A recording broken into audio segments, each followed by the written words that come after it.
Hi, everyone. Welcome to this episode of What is Black podcast. I'm your host, Dr. Jacqueline Duget, and today's episode, we're featuring the topic of raising biracial and multiracial children.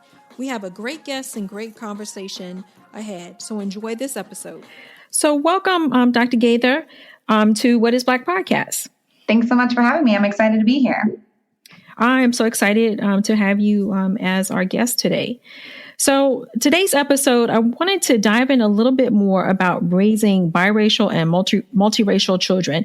This topic is especially important to me, being as I identify as a biracial African-American woman and have children who identify as African-American, but also have a multiracial heritage.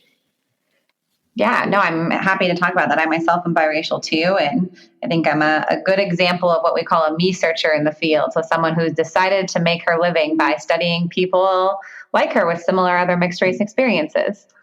So as you talk about your experience, can you share a little bit more, your official title, and some of your current research? Yeah, so I am currently an assistant professor in the psychology and neuroscience department at Duke University.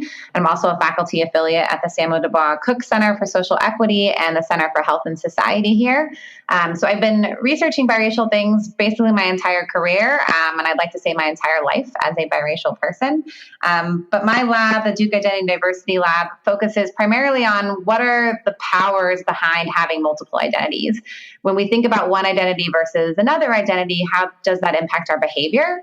And what are the impacts of being perceived as belonging to a certain group versus not? So these visual cues that people use when they meet someone new for the first time, how does this shape who we want to be our friend or who we want to date, or how badly we may treat someone based on their physical appearance? So our lab focuses a lot on these multiple identity issues and the social identity threats that sometimes come with being a member of stigmatized groups in particular. So again, you shared a little bit about your background. Can you give a little bit more information about how your identity journey has been and how you conceptualize what is Black has been for you and how it's changed? Yeah. So this question, what is Black, I think for me in particular is really complicated. And for those of you who have never Googled me before, you can Google me right now and realize that I look like a white person. So my dad's Black, my mom's white, and I always get the question, well, is your dad a real Black man? And I never really understand what they mean by that, except for, from a visual appearance angle. And my dad is not an ambiguous looking Black man. He is a Black looking man, as stereotypical as you could imagine. But that's sort of been my exposure to this what is Black question. I look white. I have white people hair, but I was raised by the Black side of my family just as much as the white side of my family. And half my toys growing up were white and half were Black. And I really very much identify with the Black community, even though I would never claim a Black experience, right? I've never been pulled over for driving while Black. I've never been followed in stores. But my brother, who looks more racially mixed than I do, he has faced some of those issues. And so I think growing up very hyper aware of the socialization differences that he and I got, and just the social experiences that he and I face, where people assume and accept the fact that he is part Black. And I sort of have to constantly defend my Blackness through my daily existence. And I think that's important. Your experience, the experience that you share with us, because I think I've had some similarities. My brother, I'm biracial, but my brother is not identified as, does not identify as biracial. And again, I think we have had different socializations. When I think also, and I know some of your research also talks about gender, I think being a girl, being a female, looking the way that I do, and also my brother looking the way that he does, that I think informed some of the way the parenting of my parenting experiences, or as a child, my parents' experiences with me. And I think that definitely has trickled down and influenced how I parent. How does our children's environment and family help them to develop that concept of race? I know how I've parented, but your research, how do you think that has impacts on how parents can raise kids, have their racial identity?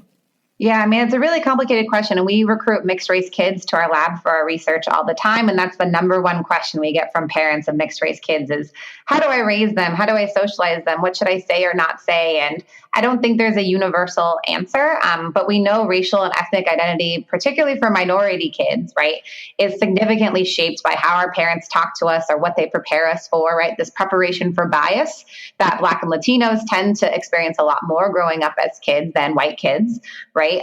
But also how teachers treat kids in the classroom, the racial makeup of their neighborhood or their classroom also shapes how positively or how negatively a kid may feel about their racial identity. And there's not very much work on biracial kid socialization. We haven't documented enough of what different tactics parents use, but a lot of it is based on how a kid ends up looking. So me and my brother, right, is a good example in line with what you're saying, right? I look white. It would be pointless for my parents to spend time lecturing me on not wearing a hoodie at certain time periods, right? And those kinds of things. And this intersection with being a woman, right? I'm not the stereotype expectation for what it means to be Black. So a lot of psychology research argues that race is this gendered concept. And when I ask you all to think of a Black person, most of you listening are probably going to think of a Black man instantly, more so than a Black woman. Same thing for an Asian person. You're going to think of an Asian woman more instantly than an Asian man. We have these expectations of what a person looks like from different racial groups, and that shapes how parents talk to their kids about race and what experiences they might have themselves. And I guess my last comment kind of related to your own approach to parenting. I always wished I looked Blacker growing up because I felt like it would match how I actually identify internally. But I know that would have made my life more difficult in a lot of ways. And so it's this desire I had to give up my white privilege, my white passing privilege is always hard for me to talk about, but I've never thought that I looked outwardly how I feel on the inside. And I think that's something that's very common for mixed race kids to face, and transracially adopted kids is another group that our work is trying to extend out to for similar kinds of identity complexity issues. So, and I think that goes back to the underlying reason why I wanted to even develop this podcast is that this concept of race is very complex. It should seem simple, right? But it's really not. And then just trying to help parents kind of work through some of these, these experiences, being an African American Black parent, also having we talked about the intersectionality of gender, as well as I think different cultural experience. If you're American versus if your family comes from another country. Now, have you found any differences in your research regarding that at all, like in terms of the origins of that African American or Black experience? Yeah, so immigrant status plays a huge role in what we call identity threat experiences. So we know that first and second generation immigrants, so either if you yourself have immigrated or if one of your parents has immigrated to the US, it tends to create a higher sense of identity threat for those kids and those family members because you're that close to your home or host culture from wherever that may be, that you end up having this extra balancing act between your new American immigrant identity versus your home culture identity from another country. And that balancing act is very similar for biracial individuals, in that they're constantly balancing, am I Black enough in this context, white enough in this context? Do I have to choose one of my identities over the other, or can I function flawlessly through these different contexts and situations? And so our lab, in collaboration with Diana Sanchez at Rutgers University, we are just now starting to compare what we call bicultural identity denial experiences versus biracial identity denial experiences. So if I deny your American identity versus if I deny your Black identity, does that lead to the same health consequences and psychological consequences for both of these groups? And this is all brand new research, and there's not much work out there that's directly compared immigrant status, but we know that your views of culture and race directly shape what you teach your kids. And language is a really important identity marker. So if you have another language besides English in your family, that passing down of that language is an important cultural marker too, and often serves as a division within the biracial communities of, well, are you Black enough or Latino enough if you don't speak Black or certain African dialects, or if you don't speak Spanish for those people who are mixed Latino? Man, I wish you were around when I was growing up, because I think I would have had, I would have worked through some issues. I wish I was around when I was growing up. So, there we are. Yes. But I think it's important work. I mean, I think even growing up, I sort of felt, definitely, I don't even know if it's a duality anymore. It's like, can you have a triality, right? I mean, like you said, there's so many different intersections of how a person identifies, and I think this just brings home that fact. I was wondering, I wonder if for parents, they may not really realize how young children actually develop concepts of race, or even understand or start to see differences. And I was wondering if you could speak to that. When do kids develop their concepts of race? Yeah, so as you've already said, race is a super complicated construct. And I say it's a construct because we have literally, particularly in the US, right, we've constructed what it means to be Black or white or Asian or Latino. We have these definitions and these expectations. And because of that, that's why race is kind of this ambiguous category, and it's all based on what we tell our kids about these different groups. Gender is a lot easier of a concept for kids to grasp. So kids have a pretty firm understanding about how gender functions by the age of 3. But race, because it is this more nuanced kind of category, we really don't find kids' strong understanding of race and ethnicity until around the ages of 5 to 6. So you can see it's a 2 to 3 year difference on understanding gender as this very fixed category. You take a kid into a store and there's the pink toy aisle and the blue toy aisle, right? And you tell your kids in the classroom, boys and girls line up. It's time to go out to play, right? We have these very concrete divisions in our language and just in our culture, in our society, that reinforces kids' gender binary, right? But for race, we don't ever say Black kids line up and Asian kids line up, right? That would be completely inappropriate. So they have to learn about race in different ways than they learn about gender, and that's why it takes a little longer for it to form. Now, in terms of socialization, I've spoken with colleagues of mine who are pediatricians and are doing research on racial socialization, and how have you found that socialization impacts parents' views of race, children's understanding of race? Yeah, so socialization, for those who might not know that term, because I know we've thrown it around a few times today, is really just how you talk to your kids about race and culture. And there's a lot of work that shows that white parents tend to not talk about race and culture as much as minority parents. And, it's not an intentionality. It's not like they're explicitly trying to avoid race. It's just because they themselves maybe aren't as well versed, right? Or don't have as much practice and exposure to minority experiences. So there's a lot of socialization differences between white and minority families. And socialization is more than just how you talk to your kids explicitly. There's the types of toys that you have, or the types of television or media or iPad games or things like that you play with your kids. Are those diverse representations, or are they not? Right? That's another form of socialization. And then there's also socialization in the classroom. So I also like to stress to people that it's not all on the parents. Your classrooms are also a huge source of information for your kids on a daily basis. And it's the types of posters that are up in that classroom. It's which students the teachers even call on versus don't call on. These behavioral markers are also things that are being highlighted in recent developmental research now that kids pick up on really easily. They see if you never call on kid X versus kid Y, and they also see if you as a parent cross the street when a certain person who looks a certain way is walking toward you. So these kind of implicit behavioral cues are another newly documented form of socialization that I think research is going to try and tackle a bit more going forward. And do you think that research will provide information that can be translated to be put into practice, how teachers, because I know there's more and more studies about how the impact of what the teacher looks like. Does the teacher identify racially? There's a racial similarity or not that impacts educational engagement and status.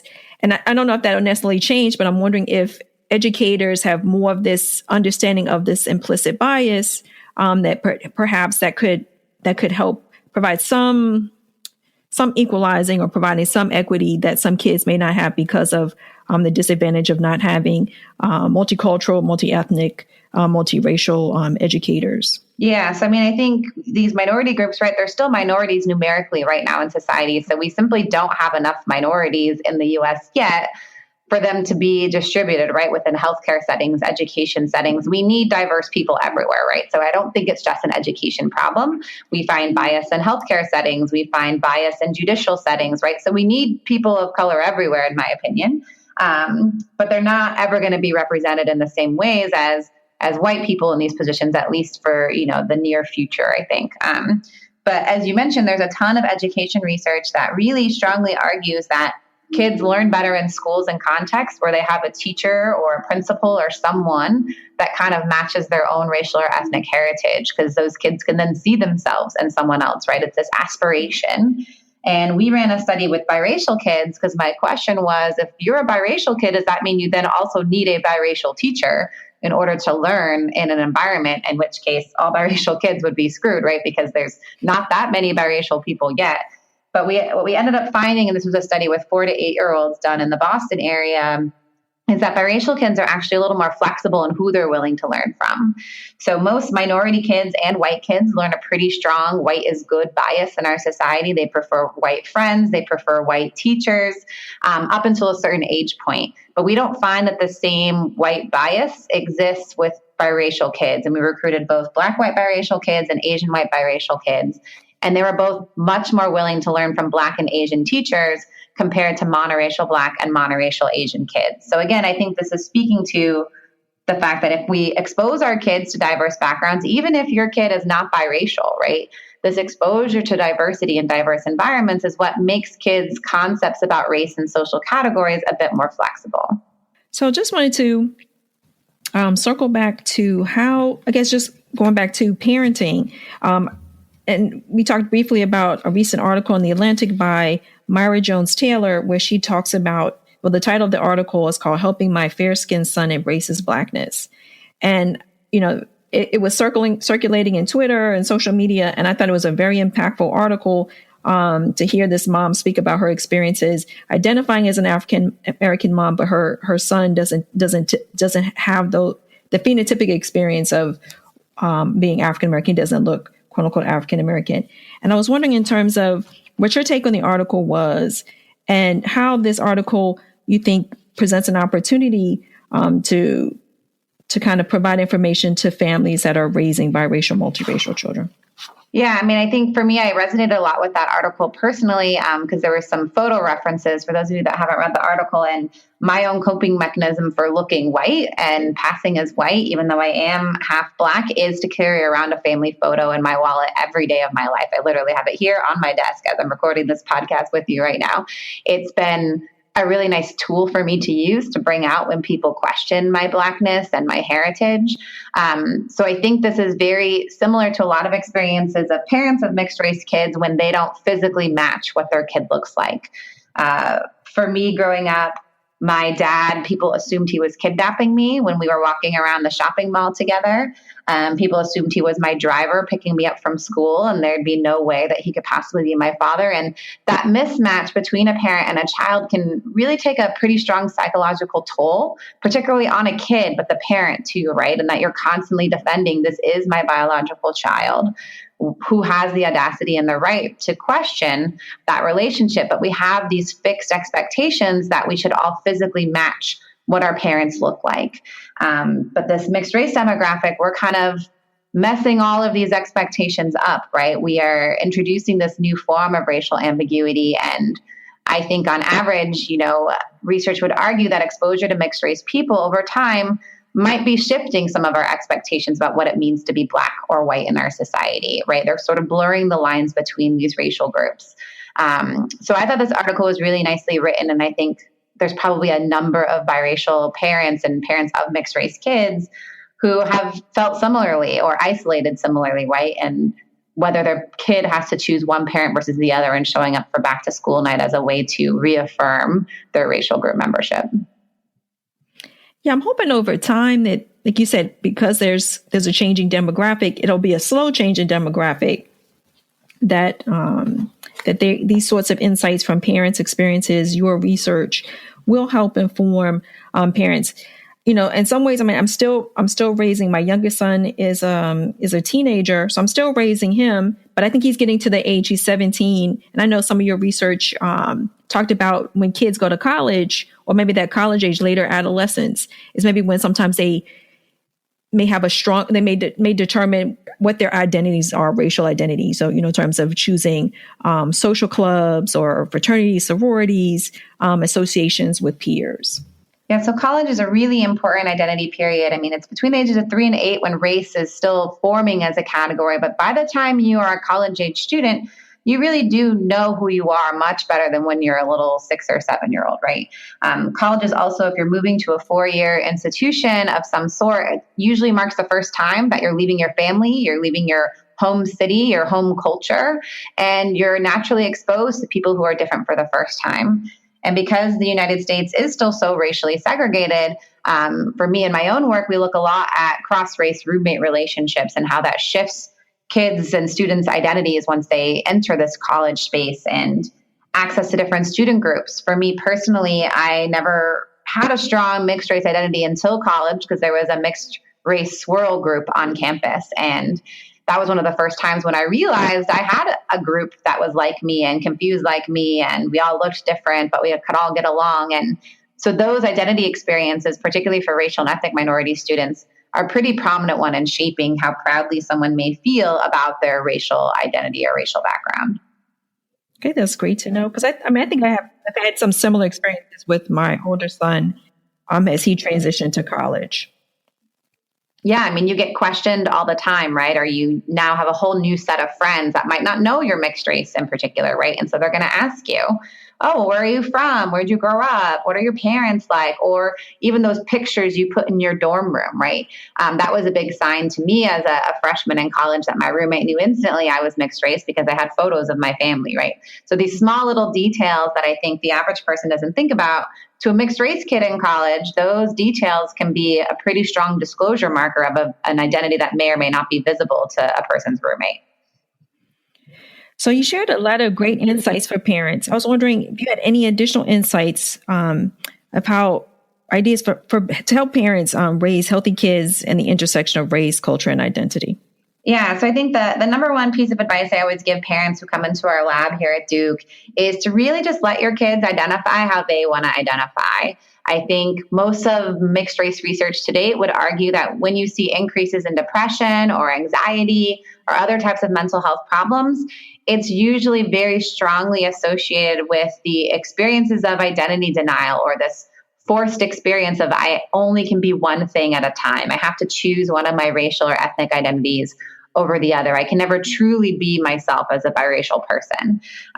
So it's that forced sense of choosing one identity that we know is linked so directly with negative health outcomes. And this starts very young in development. And so as much as a parent may want their kid to identify as X versus Y, really letting that kid figure out who it is that they are racially and ethnically is in my opinion, the best way to approach parenting and socialization.